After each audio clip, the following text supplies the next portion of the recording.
मन्नत से सामना होने के बाद ऐश्वर्या राय सिंह की हालत खराब हो चुकी है। उसे डर सताने लगा है कि अगर मन्नत और विक्रांत फिर से एक हो गए तो उसका खेल खत्म हो जाएगा। यही डर मल्ला को भी परेशान कर रहा है।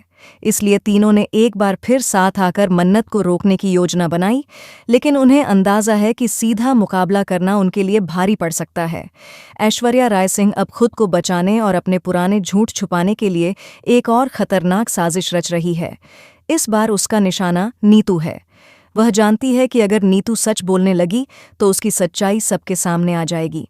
दूसरी ओर कहानी में नई जनरेशन की एंट्री हो चुकी है। विक्रांत की परवरिश की वजह से उसका बेटा युवी काफ़ी बदतमीज़ और गुस्सैल स्वभाव का हो गया है, जबकि मन्नत ने अपनी बेटी दुआ को बेहद संस्कारी, समझदार और शांत स्वभाव की परवरिश दी है। मन्नत ने एक दिन गाड़ी में ऐश्वर्या राय सिंह को देखा और उसका पीछा भी किया, लेकिन ऐश्वर्या को इसका आभास हो गया। हमेशा की तरह उसने चालाकी दिखाई और पैसे देकर किसी और को अपना गाउन पहना दिया, जिससे मन्नत कंफ्यूज हो गई। हालांकि मन्नत के मन में शक अब भी बरकरार है।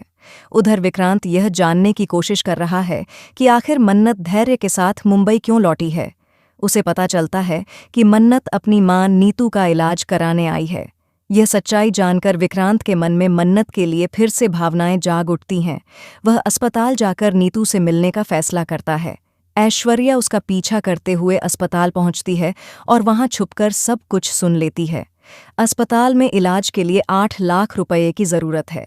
धैर्य के पास केवल 2 लाख हैं और बाकी 6 लाख का इंतजाम नहीं हो पा रहा, लेकिन मन्नत किसी तरह पैसों का प्रबंध कर लेती है।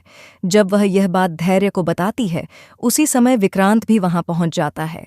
ऐश्वर्या यह सब सुनकर घबरा जाती है और तय कर लेती है कि अगर मन्नत और विक्रांत करीब आए तो नीतू को रास्ते से हटाना ही होगा। सबके जाने के बाद ऐश्वर्या नर्स के भेष में हाथ में तकिया लेकर नीतू के केबिन में पहुंचती है।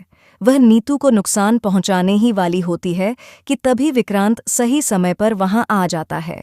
इस बार वह अपनी मां को कुछ भी होने नहीं देगा।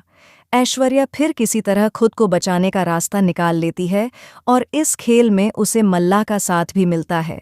धैर्य अब पूरी तरह तैयार है। वह जानता है कि ऐश्वर्या पहले भी मरने का नाटक कर चुकी है और इस बार उसे भागने नहीं देना है। मन्नत और धैर्य मिलकर ऐश्वर्या की सच्चाई विक्रांत के सामने लाने की योजना बना चुके हैं।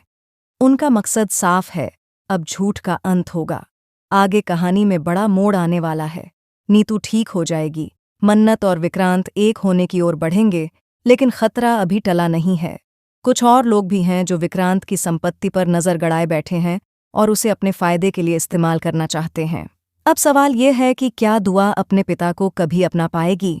क्या युवी दुआ को स्वीकार कर पाएगा, जबकि उसकी परवरिश उसे एक आक्रामक और गुस्सैल लड़का बना रही है?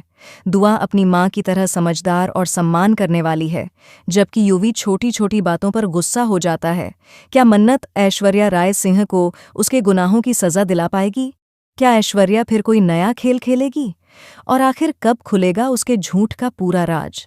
अपनी राय कमेंट में ज़रूर बताएं और ऐसे ही धमाकेदार ट्विस्ट जानने के लिए जुड़े रहिए।